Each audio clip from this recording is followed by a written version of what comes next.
గురుబ్రహ్మ ప్రేక్షకులకు నమస్కారం అండి. ఈ వీడియోలో అనురాధ నక్షత్రంలో జన్మించిన వారికి శ్రీ పరాభవనామ సంవత్సరంలో అంటే 2026 నుండి 2027 వరకు ఎలా ఉండబోతుందో వివరిస్తాను. శ్రీ కనక మహాలక్ష్మి జ్యోతిష్యాలయం. మీరు ఇప్పుడు వరకు ఎక్కడెక్కడో జ్యోతిష్యం చేపించుకుని నిరాశ చెంది ఉన్నారా? అయితే ఒక్కసారి గురువు గారికి ఫోన్ కాల్ చేసి చూడండి. ప్రేమ, పెళ్లి, ఉద్యోగం, రాజకీయం, విదేశీ ప్రయాణం, ధనం నిలకడగా లేకపోవటం, భార్యాభర్తల మధ్య గొడవలు, ఆస్తి తగాదాలు, అప్పుల బాధలు, స్త్రీ పురుషుల ఎలాంటి గుత సమస్యలకైనా ఎటువంటి సమస్యలకైనా ఒక్క రోజులోనే పరిష్కారం చూపుతారు. వీరి ఫోన్ నంబర్ 9573058625. ఈ అనురాధ నక్షత్రం అనేది వృశ్చిక రాశికి సంబంధించినది కాబట్టి వీరికి ఈ సంవత్సరంలో ఆదాయం 11, వ్యయం 8, రాజపూజ్యం 2, అవమానం 6గా ఉంటాయి.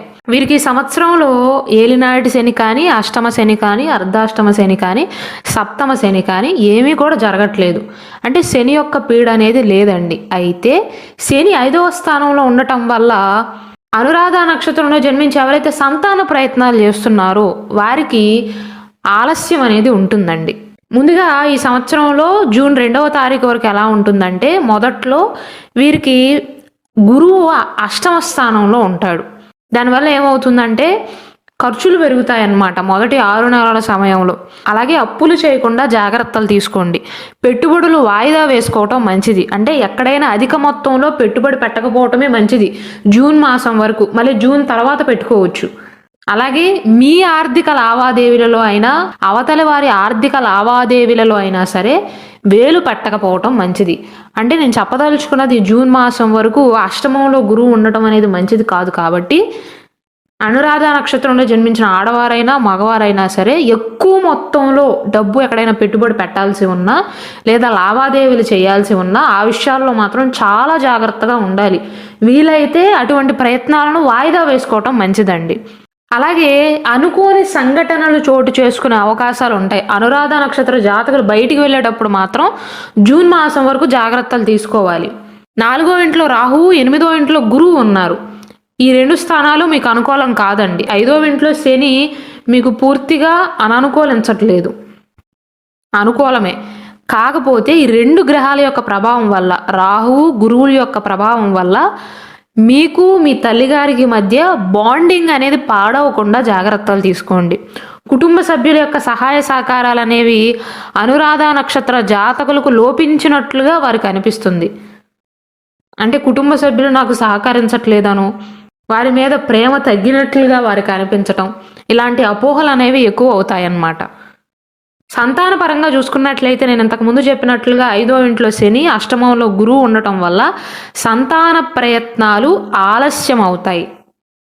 మీరు అనుకున్న ఫలితాలు రాకపోవచ్చు. వైద్య సలహాలు తప్పనిసరి అండి. అనురాధ నక్షత్రంలో జన్మించి ఇంకా సంతానం ఎవరికైతే కలగలేదో వారికి ఆలస్యాలు అనేవి ఎదురవుతాయి. 4వ ఇంట్లో రాహు కారణంగా వాహనాలు కొనుగోలు చేసే విషయంలో కానీ ఆస్తి కొనుగోళ్లకు కానీ అనుకూలం కాదు. మీరు అమ్మే విషయంలోనైనా సరే, పత్రాల విషయంలో, డబ్బులు తీసుకునే విషయంలో కానీ, అగ్రిమెంట్లు చేసుకునే విషయంలో కానీ జాగ్రత్తలు తీసుకోవాలి. చదువు పరంగా అనుకూలంగానే ఉంటుందండి. విద్యార్థులు పెద్దగా ఆందోళన చెందవలసినటువంటి అవసరం లేదు. అయితే అష్టమంలో గురువు ఉన్నాడు కాబట్టి అనుకోని సంఘటనలు చోటు చేసుకునే అవకాశాలు ఉన్నాయి. అనురాధ నక్షత్ర జాతకులు ఈ విషయాన్ని గుర్తుంచుకోవాలి. అయితే జూన్ 2వ తారీఖు నుండి అక్టోబర్ 31వ తారీఖు మధ్య కాలంలో గురువు 9వ స్థానంలోకి, భాగ్యస్థానంలోకి, అదృష్ట స్థానంలోకి వెళ్తాడు. కాబట్టి అదృష్టం కలిసి వచ్చి ఆదాయం అనేది పెరుగుతుంది. జూన్ మాసం ముందుండేటువంటి ప్రతికూలమైనటువంటి ఫలితాలు జూన్ మాసం తర్వాత ఉండవు. అనుకూలమైనటువంటి ఫలితాలు ఉంటాయి. పెట్టుబడుల నుండి లాభాలు వస్తాయి. గతంలో ఉన్న అప్పుల యొక్క సమస్యలు అనేవి తగ్గుతాయి. ఉద్యోగ ప్రయత్నాల్లో విజయాన్ని సాధించే అవకాశాలు ఉంటాయి. 9వ ఇంట్లో గురుబలం అనేది అనురాధ నక్షత్ర జాతకులకు తోడైంది కాబట్టి వృత్తిలో స్థిరత్వం, పెద్దల యొక్క మద్దతు లభిస్తుంది. అయితే 10వ ఇంట్లో డిసెంబర్ 5వ తారీఖు వరకు కూడా కేతు ఉంటాడు కాబట్టి పని పరంగా ఒత్తిడి ఉండే అవకాశాలు ఉంటాయి. కాబట్టి ఎక్కడైతే మీరు పని చేస్తున్నారో పని భారం పెరిగినా అది మనసుకు తీసుకోకుండా జాగ్రత్తలు తీసుకోండి. అంటే హెల్త్ పాడు చేసుకోవద్దండి పని ధ్యాసలో పడి. కుటుంబ పరంగా చూసుకున్నట్లయితే జూన్ మాసం తర్వాత నుండి గురువు 5వ ఇంటిని చూస్తాడు, శని ఏమో 5వ ఇంట్లో ఉన్నాడండి. కాబట్టి కుటుంబంలో ఆనందం, ప్రశాంతత ఉంటాయి. తండ్రి నుండి కానీ గురువుల నుండి కానీ మద్దతు అనేది లభిస్తుంది అనురాధ నక్షత్ర జాతకులకు. అలాగే వివాహ ప్రయత్నాలు ఎవరైతే చేస్తున్నారో, అంటే అనురాధ నక్షత్రంలో జన్మించిన అమ్మాయిలైనా అబ్బాయిలైనా సరే, ఇద్దరికీ కూడా ఈ ఫలితాలు అనేవి వర్తిస్తాయండి. వీరిద్దరూ కూడా ఒకవేళ మ్యారేజ్ మ్యాచెస్ చూస్తున్నట్లయితే గురువు 9వ ఇంట్లో ఉండి మీ 5వ ఇంటిని వీక్షిస్తాడు, మీ జన్మరాశిని వీక్షిస్తాడు. కాబట్టి ఈ కాలంలో వివాహ ప్రయత్నాలకు, ప్రేమ వ్యవహారాలకు కూడా అనుకూలంగా ఉంటుంది. సంతానపరంగా చూసుకున్నట్లయితే జనరల్గా 5వ ఇంట్లో శని ఉన్నప్పుడు సంతానం విషయంలో డిలే అనేది ఉంటుందండి, ఆలస్యం అవుతుందన్నమాట సంతాన యోగానికి. అయినప్పటికీ కూడా గురువు యొక్క శుభదృష్టి అనేది సంతాన స్థానం పైన పడుతుంది కాబట్టి సంతానానికి అనుకూలమైనటువంటి ఫలితాలు ఉంటాయి. మీ ప్రయత్నాలు మంచి ఫలితాలను ఇచ్చే అవకాశాలు ఉంటాయి. వాహన పరంగా చూసుకున్నట్లయితే 9వ ఇంట్లో గురుబలం అనేది మీ జన్మరాశి పైన పడుతుంది కాబట్టి వాహనాన్ని కొనుగోలు చేయడానికి కానీ, ఆస్తిని కొనుగోలు చేయడానికి కానీ ప్రయత్నించవచ్చు. అయితే 4వ ఇంట్లో రాహువు కూడా ఉన్నాడు కాబట్టి జాగ్రత్త అవసరం అండి. ముఖ్యంగా వాహనాలను డ్రైవ్ చేసే విషయంలో కానీ, లేదా మీరు బయటికి వెళ్ళినప్పుడు కానీ.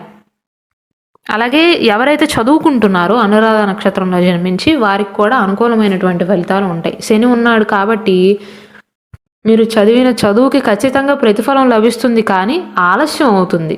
అక్టోబర్ 31వ తారీఖు తర్వాత ఎలా ఉంటుందంటే గురువు మీ వృత్తి స్థానంలోకి అడుగు పెడతాడు, అంటే హౌస్ ఆఫ్ ప్రొఫెషన్లోకి అడుగు పెడతాడు, కర్మస్థానంలోకి అడుగు పెడతాడు. ఆల్రెడీ 10వ ఇంట్లో కేతు ఉన్నాడండి. ఇది గణేష యోగానికి కారణమవుతుంది. వృత్తిపరంగా అయితే ఆదాయం అనేది స్థిరంగా ఉంటుంది, కానీ పనికి సంబంధించినటువంటి ఖర్చులు అనేవి పెరుగుతాయి. అంటే ఎక్కువ ట్రావెలింగ్ చేయవలసి రావటం, దానికి ఖర్చు అవటం, పని ఒత్తిడి ఎక్కువగా ఉండటం, ఆసుపత్రులకి ఖర్చు అవటం, లేదా మైగ్రేన్ వంటి సమస్యలతో బాధపడటం. మెయిన్గా ఇక్కడ గురువు ఉండటం అనుకూలమే, కానీ కేతు ఉండటం అనుకూలం కాదండి. కేతు ఎక్కడైతే ఉంటాడో అక్కడ డిటాచ్మెంట్ని సూచిస్తాడనమాట. దానివల్ల ఏమవుతుందంటే నిర్ణయాలు అనేవి చాలా త్వరగా తీసుకుంటారు. కొంతమంది ఉద్యోగాన్ని వెంటనే మారిపోదాం అనేటువంటి డెసిషన్స్ తీసుకుంటారు.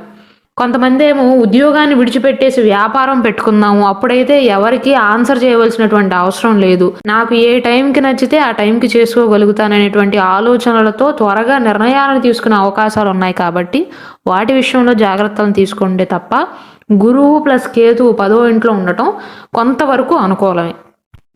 కుటుంబ పరంగా చూసుకున్నట్లయితే 4వ ఇంట్లో రాహు ఉండటం అనుకూలం కాదండి. రాహు భ్రమను క్రియేట్ చేస్తాడనమాట. అంటే మీ తల్లిదండ్రులు కానీ, మీ కుటుంబ సభ్యులు కానీ మిమ్మల్ని సరిగ్గా చూసుకోవట్లేదని, మీ పైన ప్రేమ చూపించట్లేదని ఇలా బాధపడతారు. అక్కడ ఏమీ లేకపోయినా మీలో మీరు ఊహించుకుని బాధపడతారు. 10వ ఇంట్లో గురువు వచ్చిన తర్వాత గురువు యొక్క దృష్టి అనేది 4వ స్థానం పైన పడుతుంది, మాతృస్థానం పైన పడుతుంది. అది కుటుంబానికి కూడా సంబంధించినది కాబట్టి రాహు యొక్క ప్రభావం నుండి ఉపశమనం అనేది లభిస్తుందండి. గృహంలో ప్రశాంతత నెలకొంటుంది. వివాహపరంగా చూసుకున్నట్లయితే అనురాధ నక్షత్ర జాతకులు ఈ అక్టోబర్ 31వ తారీఖు తర్వాత పర్సనల్ లైఫ్ కంటే కూడా ప్రొఫెషనల్ లైఫ్ పైన ఎక్కువగా శ్రద్ధ చూపిస్తారు. కాబట్టి వృత్తిపరమైనటువంటి ఒత్తిడి కారణంగా వివాహ విషయంలో శ్రద్ధ తగ్గుతుంది. కాబట్టి వివాహ ప్రయత్నాలు నిదానంగా ఉండే అవకాశాలు ఉంటాయి. అలాగే వైవాహిక జీవితం పైన కూడా పెద్దగా ఫోకస్ చేయరు. సంతాన పరంగా చూసుకున్నట్లయితే 5వ ఇంట్లో శని ఉన్నప్పటికీ కూడా, ఆలస్యాన్ని కలిగిస్తున్నప్పటికీ కూడా 10వ ఇంట్లో ఉండేటువంటి గురువు యొక్క దృష్టి మాతృస్థానం పైన, కుటుంబ స్థానం పైన పడుతుంది. కాబట్టి సంతాన పరంగా పూర్తిగా అనుకూలమైనటువంటి ఫలితాలు ఉండవు, కానీ కొంత స్థిరత్వం అనేది లభిస్తుంది. వాహన పరంగా చూసుకున్నట్లయితే 4వ ఇంట్లో రాహు ఉన్నంత కాలం, అంటే డిసెంబర్ 5వ తారీఖు వరకు కూడా డ్రైవింగ్ నేర్చుకునే వాళ్ళు కావచ్చు, డ్రైవింగ్ వచ్చిన వారు కావచ్చు, వాహనాలు నడిపే విషయంలో చాలా జాగ్రత్తగా ఉండాలి. అలాగే అనురాధ నక్షత్ర జాతకుల యొక్క వాహనాలను మరమ్మతులు చేపించవలసి రావచ్చు, అంటే ఖర్చు అవ్వచ్చు వాహనాల విషయంలో. వాహనాన్ని కొనుగోలు చేయడానికి, ఆస్తిని కొనుగోలు చేయడానికి అయితే మంచి అవకాశమేనండి, దీన్ని ఉపయోగించుకోవచ్చు. కాబట్టి మొత్తం మీద చూసుకున్నట్లయితే జూన్ మాసం వరకు అయితే అనురాధ నక్షత్ర జాతకులకు ఛాలెంజింగ్ పీరియడ్గా చెప్పవచ్చండి. పెట్టుబడులు పెట్టవద్దు, పెద్ద పెద్ద నిర్ణయాలను తీసుకోవద్దు, శుభ కార్యక్రమాలు వీలైతే వాయిదా వేసుకోండి లేదా జాగ్రత్తలు తీసుకోండి. ఆరోగ్యపరంగా కూడా జాగ్రత్తలు అవసరం, ఎందుకంటే 4వ ఇంట్లో రాహు అనుకూలించట్లేదు, ఇంకొక పక్క అష్టమ గురువు ఉన్నాడు కాబట్టి ఆరోగ్యం విషయంలో జాగ్రత్త అవసరం. మళ్ళీ జూన్ నుండి అక్టోబర్ మాసం వరకు శుభప్రదమైనటువంటి సమయంగా చెప్పవచ్చు. ముఖ్యంగా వివాహ ప్రయత్నాలు చేస్తున్న వారికి, సంతాన ప్రయత్నాలు చేస్తున్న వారికి, ఆర్థికంగా ఎక్కడైనా పెట్టుబడులు పెట్టాల్సి ఉంటే ఉద్యోగ ప్రయత్నాలలో కూడా విజయాన్ని సాధించే అవకాశాలు ఉంటాయి. మళ్ళీ అక్టోబర్ 31వ తారీఖు నుండి చివరి వరకు కూడా వృత్తిలో ఒత్తిడి ఉంటుంది, కానీ కాస్త స్థిరత్వం అయితే ఉంటుందండి. పూర్తిగా ప్రతికూలమైనటువంటి సమయం అయితే కాదు. జాగ్రత్తలు అయితే 4వ ఇంట్లో రాహు ఉన్నాడు కాబట్టి మీ తల్లిగారితో కానీ కుటుంబ సభ్యులతో కానీ అపార్థాలు రాకుండా చూసుకోండి. గృహంలో ప్రశాంతతను చెడగొట్టొద్దు, ఎందుకంటే రాహు మీకే భ్రమను కలిగిస్తాడు. సెంటర్ ఆఫ్ అట్రాక్షన్గా ఉండాలి అని కోరుకుంటారు. ఒకవేళ మీ కుటుంబ సభ్యులు మీ పైన ఏదో ఒక పని ఒత్తిడిలో పడి మిమ్మల్ని పట్టించుకోకపోయినా పెద్ద రాద్ధాంతం చేస్తారు. 10వ ఇంట్లో కేతువు కారణంగా వృత్తిలో నిర్ణయాలలో గందరగోళ వాతావరణం అనేది ఏర్పడుతుంది. అంటే వెంటనే దీనిని మానేసి వేరే ఒక దానికి వెళ్ళిపోదాం అనేటువంటి ఆలోచనలు ఎక్కువ అవుతాయి అనురాధ నక్షత్ర జాతకులకు. 5వ ఇంట్లో శని ఉన్నాడు కాబట్టి సంతాన విషయంలో అనుకూలంగానే ఉంటుంది, కానీ ఓర్పు చాలా అవసరం. వెంటనే అయిపోవాలి అని కోరుకోవద్దు. ప్రేమ వ్యవహారాలలో కూడా ఓర్పు అవసరం.